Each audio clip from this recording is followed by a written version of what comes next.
Fix overexposed and bright photos in Affinity Photo.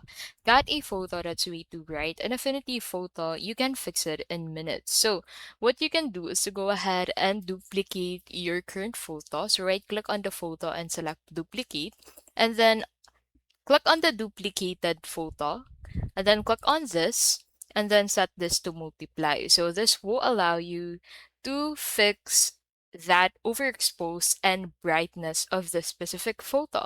And that is how you can basically fix overexposed and bright photos in Affinity Photo.